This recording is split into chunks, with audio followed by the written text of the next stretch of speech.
Bonjour, j'espère que vous allez bien. Ce matin, j'aimerais vous parler des noms. Qu'est-ce qu'il y a dans un nom? C'était la question qu'on se pose souvent. Qu'est-ce qu'il y a dans un nom? Et ce matin, j'aimerais justement parler de cette question ou essayer de répondre à cette question.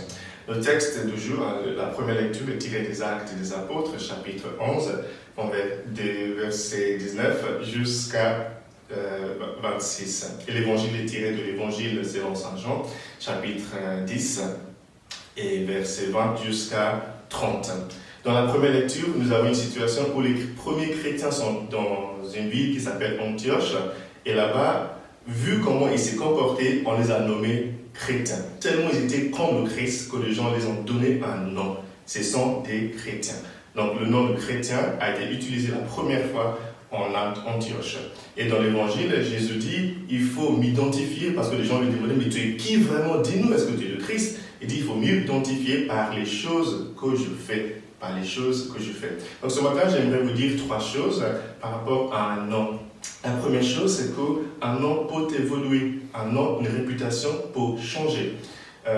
Dans la première lecture, nous voyons Barnabas qui voulait évangéliser Antioche, mais il avait besoin d'un coup de main. Et il est allé chercher Saül. Sauf qu'entre-temps, Saül a été déjà converti, il est devenu chrétien. Mais les chrétiens en Antioche ne voulaient rien avoir avec Saül parce qu'ils le connaissaient comme un homme qui persécutait l'Église, comme une mauvaise personne. Donc ils ne voulaient rien avoir avec lui. Sauf que ce qu'ils ne savaient pas, c'est qu'entre-temps, Saül est changé en Paul. Est-ce qu'il serait possible qu'il y a quelqu'un dans ta vie que tu traites toujours comme Saül alors que la personne est devenue Paul? Donnons la chance aux gens de changer. La deuxième chose que j'aimerais dire, c'est qu'un nom ou une réputation pourrait être une source d'influence. Barnabas est allé chercher Saül et les chrétiens ont refusé de le recevoir. Mais la Bible nous dit, mais à cause de Barnabas, qui était un homme bon et rempli de l'Esprit Saint, un homme qui avait une bonne réputation, les chrétiens étaient prêts à accepter Paul parmi eux. Imaginons que Barnabas avait une mauvaise réputation. Imaginons que Barnabas était une mauvaise personne, qu'il avait un mauvais nom. Les chrétiens ne l'auraient pas reçu. Ce qui veut dire que Paul n'aurait pas pu écrire la moitié du Nouveau Testament que nous avons aujourd'hui. Ça aurait été bien dommage. Donc aujourd'hui, cultivons notre réputation afin de pouvoir l'utiliser pour le bien dans le monde. Attention, une réputation ne va toujours pas avec ce que tu fais. Mais si des gens te donnent une mauvaise réputation, parfois tu ne peux rien faire. Mais ce que tu peux faire, c'est d'assurer que la mauvaise réputation qu'on te donne n'est pas vraie en te comportant correctement. Ça, c'est la deuxième chose que j'aimerais dire, qu'un nom peut être une source de bonne influence. La troisième et dernière chose que j'aimerais dire, c'est que c'est important comment tu t'appelles. J'aime bien en anglais, on dit « What's your name ?» C'est pas assez fort comme le français que j'aime bien qui dit comment toi tu t'appelles. C'est important comment tu t'appelles. Je dis souvent aux gens que je suis, les deux mots je suis, c'est le nom de Dieu, c'est notre nom de famille.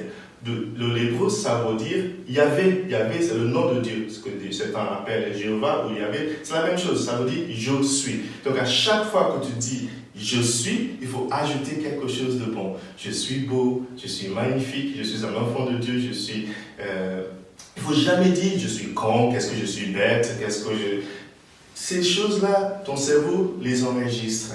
Et quand tu t'appelles de manière mauvaise, tu vas avoir tendance à agir selon comment tu t'appelles. Donc attention à comment tu t'appelles aujourd'hui et ne laisse pas les gens t'appeler quoi que ce soit. Quand quelqu'un te dit « Qu'est-ce que tu es bête ?» dis-lui gentiment « Non, je ne suis pas bête, merci. » Vous voyez, donc c'est important comment toi tu t'appelles. Sachez qu'un nom ou une réputation, c'est une source d'influence pour faire le bien dans le monde. Et sachons aussi que les gens peuvent toujours changer. Donnons-leur une chance de changer. Que Dieu vous bénisse, le Père, le Fils et le Saint-Esprit. Amen. Portez-vous bien.